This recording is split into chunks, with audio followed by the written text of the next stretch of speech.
Everyone. So what I wanted to talk to you about today, as the title stated, is the importance of partings and how you can use I don't have a marble. I wish I actually had a marble, but good, I'm glad you're eating your lunch.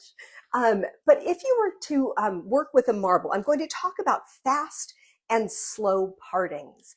Because when you're working with a parting, let's say we're going to work with just diagonals, just to kind of take a look at what they do. Now, when we're talking about diagonal partings, let's first talk about vertical and horizontal, because diagonals in between those two. So we have our vertical partings, which are perpendicular to the floor, and our horizontal partings, which are parallel to the horizon. So, joining from France and Southern California, hello, hello. So as we're working with our different partings, our vertical partings are straight up and down, and they give us our narrowest feeling inside of our cuts. We use these for doing layering patterns. We use them when we're actually, creating shags or so many different things. We use horizontal partings when we're working with our bobs, don't we? Because we're combing the hair down. So we're working with a heavier line. So the whole concept of a vertical versus horizontal parting, it changes the way that we work with hair. Hello from Texas. Yes. Okay, so I'm just going to subdivide this out. We're not actually doing like a haircut. I just want you guys to see the difference in what happens when we're using different types of partings. So let's take a vertical parting first of all. We're going to be just creating straight up and down parting. And when we cut that hair, let's come in here. Good morning from Italy. Hello, Italy. So if we take a vertical parting, this is going to be what I call a fast parting. It's going to be a parting that is very narrow. And when we cut the hair, it will fall on top of itself, correct? And create a narrow shape. Now we can change that depending on how we angle our fingers. But once we start to angle our parting, so let's say we take a little bit of a diagonal forward, and the face is always our reference point. So this would be diagonal forward because it's coming down toward the face. So once we do we got a notification for this. And you don't even follow, I love it. Okay, once we take a diagonal parting, you can see that the hair is going to be combed a little bit differently than when we're vertical, because our comb follows our partings. So when we come in, I can cut the same line here, parallel to my part. So I'm just cutting everything parallel to my part. And when that falls, you will start to develop some weight on top. Now, as we continue to work our diagonals a little bit less and less as we move towards horizontal, we will develop more and more weight on the top of our shape. So let's take our next one. I do have a piece of paper. Here we go. So you can actually see that. So let's go here. This is where we had our diagonal parting. And it's going to start getting a little bit heavier each time on the top. So let's do our next parting. And I'm just kind of pivoting here. Okay, and you can see how our first parting was here. Our second parting is here. Now our third parting has moved more towards a horizontal. So when we comb that hair off of the parting and we cut parallel to our part, so I'm going to do the same thing that I've been doing.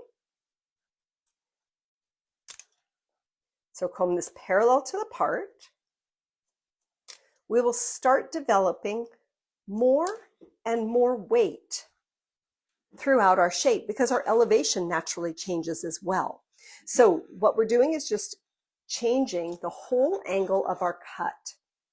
Now, you heard me talk about a marble, and I'll share that in just a minute, but I'm going to do this next piece. Now see where the hair is going to be combed now, because we always comb off of our partings. So I'm combing off of my parting,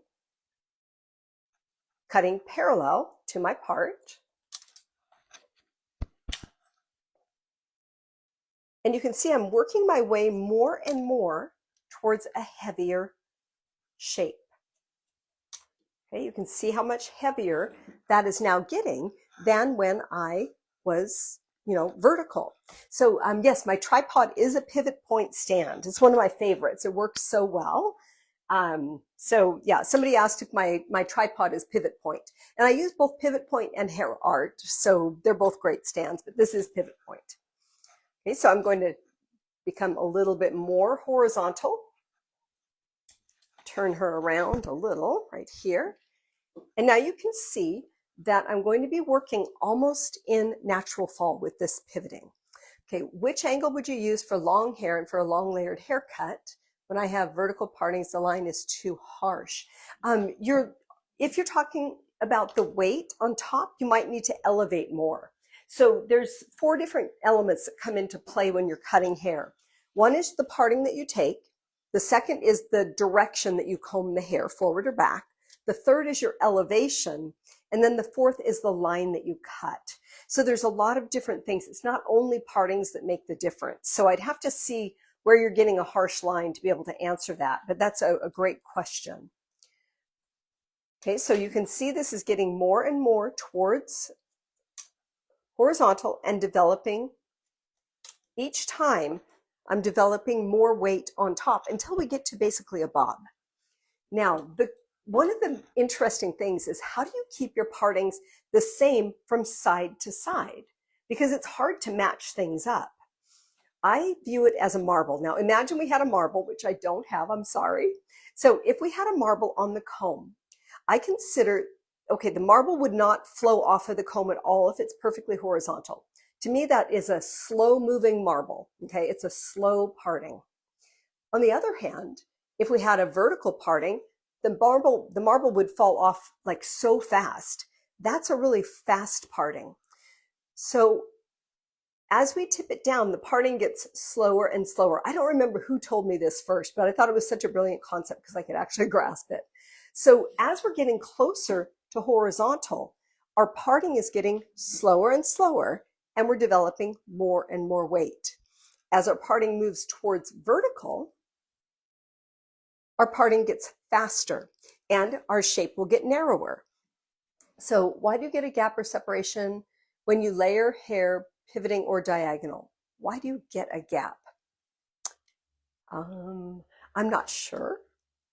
Maybe ask the question in a new way. On this particular cut, I don't know if you're referring to this or not, but I wasn't going for a cut. I was just pivoting to show you the difference in the two. So if I came back through, and once again, right here did a fast parting, we're going to remove the weight that we developed on top and some of that length on the bottom. So then it becomes a narrower shape again. So the narrower you want your shape, the more vertical your partings would become. And the more you want a horizontal line, the more horizontal your partings would become. So fast and slow. So you guys, this was a very quick lunchtime lesson. Thank you so much for joining me. If there's any last questions, go ahead and ask. I'm going to be in Cleveland. Actually, wait a minute. I'm going to New York this weekend and doing a class, Synergy 2.0, and that is at the Cow Academy in New York City. And then the following weekend, I am, I think, in Knoxville, Tennessee, doing a class for a wonderful salon there, Beliza Salon. And then I think I get to be home. Then I'm going to Cleveland at the end of August, and I'm doing a class there. I think I have three spots available. That's a hands-in. We're working with all things texturizing. And I'm going to be taking a few appointments in Cleveland, and I'm also taking some appointments in San Diego and in Sarasota, Florida. So you can find those on my website, which is sonobredo.com. So let's see, vertical line versus horizontal line, best for weight removal. Great question. Vertical lines are best for weight removal. So think about if somebody had a wider face shape, you wouldn't necessarily want to put a strong bob on them and use horizontal lines. But you would use a little bit more vertical lines and vertical partings to create your shape. So you guys, thank you so much for joining me today. If you missed this, go back. I'm just going to put it on my page. So have a wonderful time. Oh, V shape on long hair. A couple people have asked for a V shape on long hair, so V shape in the back. I actually have a wonderful tutorial on that inside of my membership program, which is Sharp Scissor Society. And you can find the link to that in my website as well, which is sonnabrado.com. So I have a really great tutorial and a really wonderful way to create that V shape. So you guys have a wonderful rest of your week and the rest of your lunch. So thank you so much for joining.